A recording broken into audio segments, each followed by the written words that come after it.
Nissan celebrated 50 years of GT-R and Z last year, and with that came the 50th anniversary edition GT-R.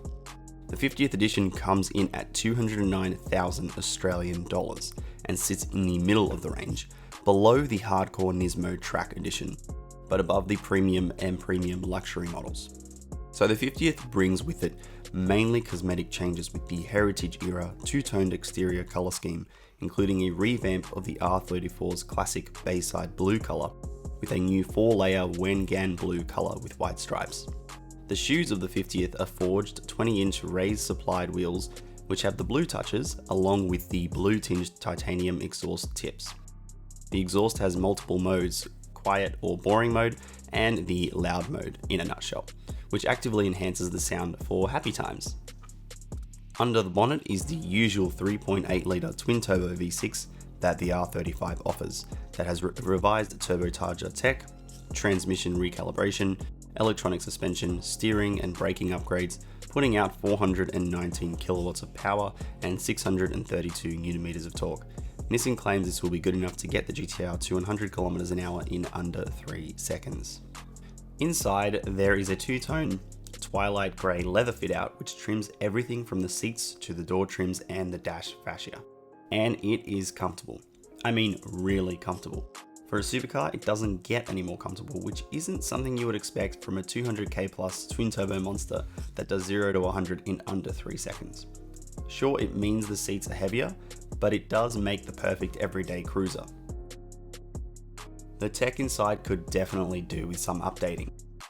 We chatted with the designers about CarPlay putting into the GT-R and they told me it just isn't a priority and owners aren't that fussed about it. But I beg to differ.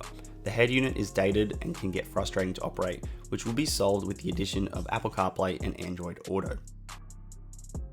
Underneath is the standard dual climate controls, followed by the spaceship looking buttons with the big R light.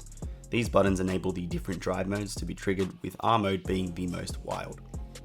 ESC can also be turned off, as well as bringing up the boring green comfort mode, which can be enabled here. The rest of the interior is filled with bits of carbon fibre and leather, along with heated front seats with 2 heat settings. Further inside the GT-R is the 50th anniversary limited edition badging.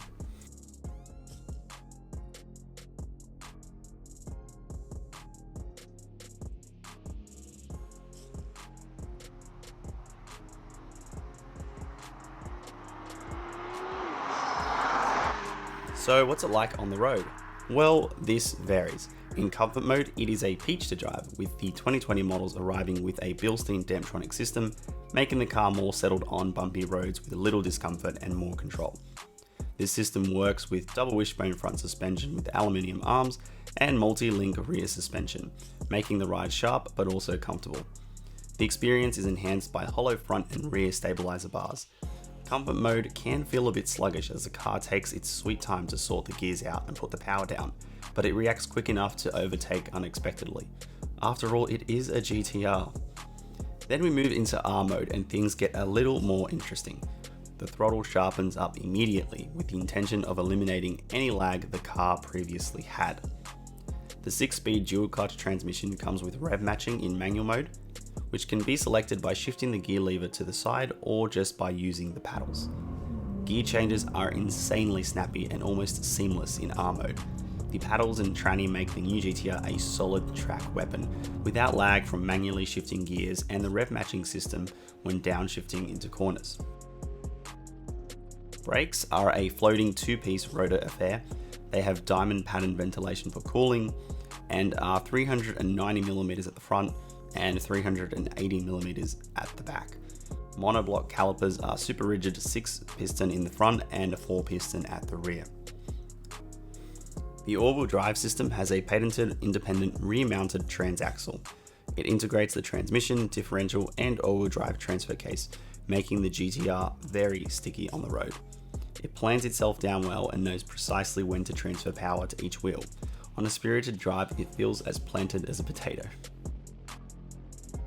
Nissan claims fuel consumption to be around 11.7 litres per 100 kilometres on the combined cycle. We got this as high as 20 litres per 100, but as low as 10 litres per 100 on the motorway. Fair to say, with a bit of right foot excitement, over 15 litres per 100 kilometres would be standard in mixed driving conditions. Now onto the track. One of the best opportunities came when we got to test the new GTR on the track, and it did not fail to impress. All 419 kilowatts of power came alive, with all 6 cylinders punching away the small Queensland track as the car hugged itself around corners and flew through the straights. The transmission came alive and rev matching was quite spot on, as you would expect from a computer. The all-wheel drive system allowed the hefty size of the GTR to remain relatively balanced, but more importantly like it was on rails. The rear mechanical LSD helps it corner even better. Sure, it's not the most nimble car around and by no means the lightest, but it does the absolute best it can with what it's got, and it will not fail to scare the living daylights out of you as you go over 200 km an hour around a corner. So, the GTR 50th Anniversary Edition joins the GTR lineup and comes with unique additions. The MY20 GTRs all get much needed improvements despite them missing a few basic features, but at the end of the day, the raw power is unfathomable. Peak power comes in at 6800 RPM and peak torque at 3300 RPM, with launch control possible to cause heart attacks. It's a no-nonsense engine that simply gets the job done in a humble, not so obnoxiously supercar way, just as a GTR always has been and always will continue to be. Thanks again to Nissan for the awesome opportunity to test this out and take it on track. Don't forget to hit that subscribe button and stay tuned for more videos. Peace.